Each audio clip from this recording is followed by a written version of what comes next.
Esta no es una creepypasta. La vi posteada en un blog de juegos que ya cerró.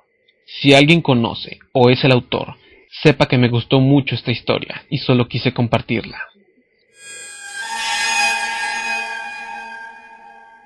Todos fuimos niños. Tuvimos amigos, juguetes, y muchas veces nuestros juguetes eran como nuestros mejores amigos.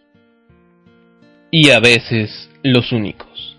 Pero a tal grado de volvernos inseparables de ellos, incluso después de la muerte. Comencemos por lo que recuerdo.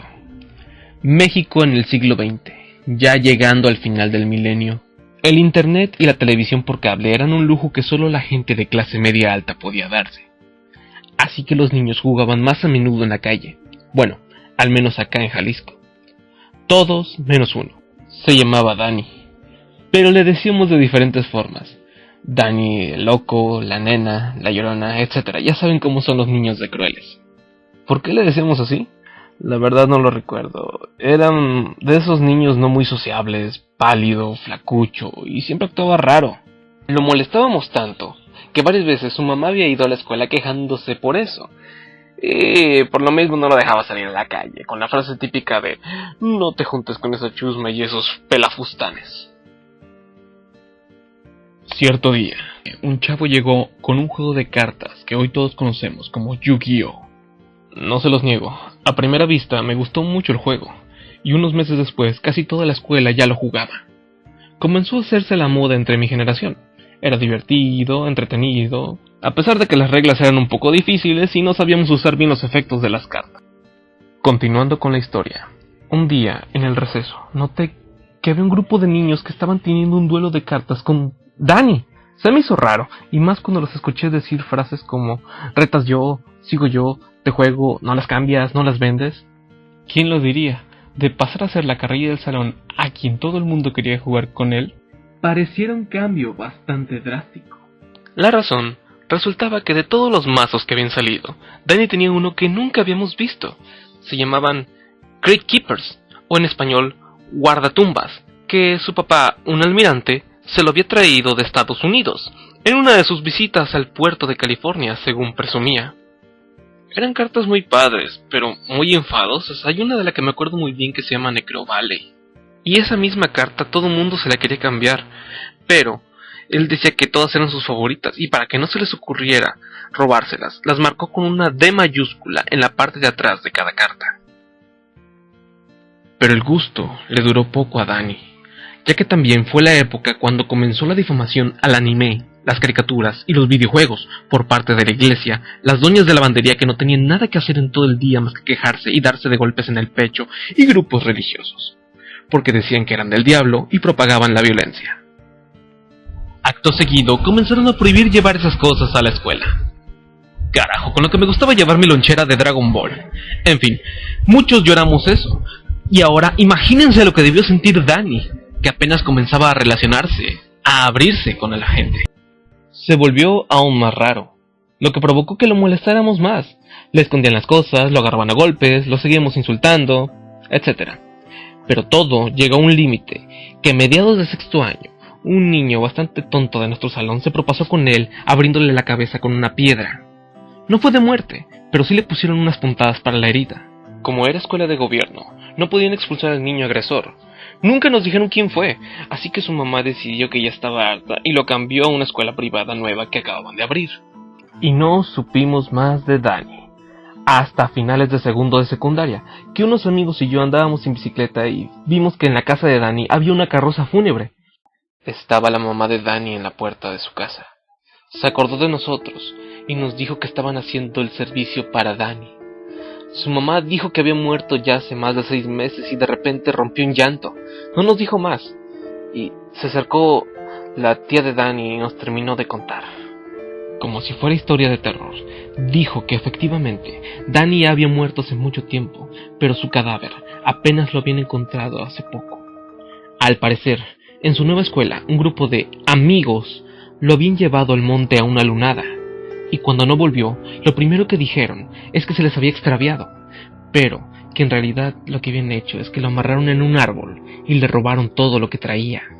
El reporte oficial de su muerte, el que ponen en los periódicos, Dice, por mordedura de víbora. Efectivamente, en el monte hay muchas de ellas. Que cuando lo encontraron, tenía los pies retorcidos y estaba todo inflamado, mirando hacia arriba, con una cara de angustia y rabia, que solo era opacada por el asco de ver cómo salían los gusanos de sus cuencas, según contaban los reporteros. ¿Y qué tiene que ver todo esto con Yu-Gi-Oh aparte de su obsesión con el juego?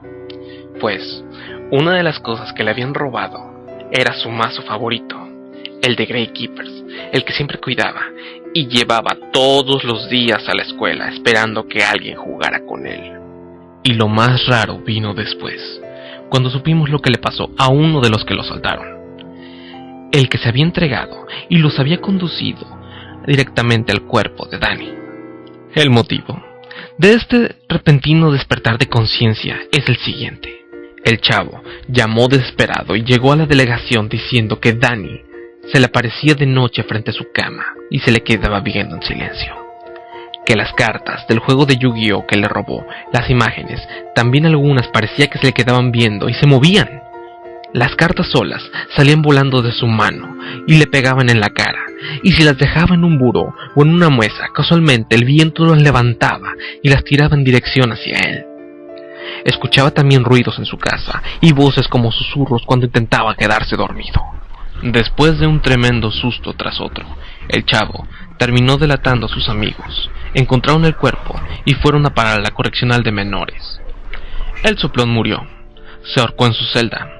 Sus compañeros decían que a menudo gritaba en la noche que alguien lo perseguía y que exigía algo de él, su mazo de cartas. Desgraciadamente, encerrado y con la breve experiencia que tuvo con ellas, las vendió. Claro, fue antes de confesar, así que no hubo oportunidad de recuperarlas para él.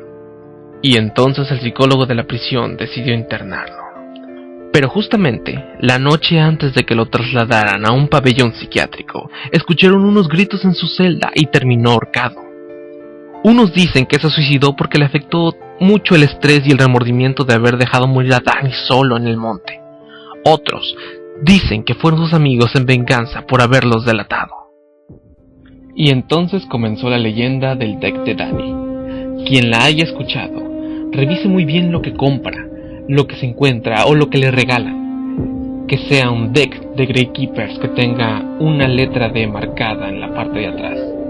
El mazo era de 60 cartas, más el side deck, que dicen que era de 66, otros que de 67, y de broma algunos dicen que de 69. Dicen que si juntas todas sus cartas, Danny se te aparecerá y te pedirá que se las lleves a su tumba, o él te llevará arrastrando junto con ellas. La otra, que con una que tengas, comenzará a seguirte y llorará todas las noches a tu lado hasta que se la regreses.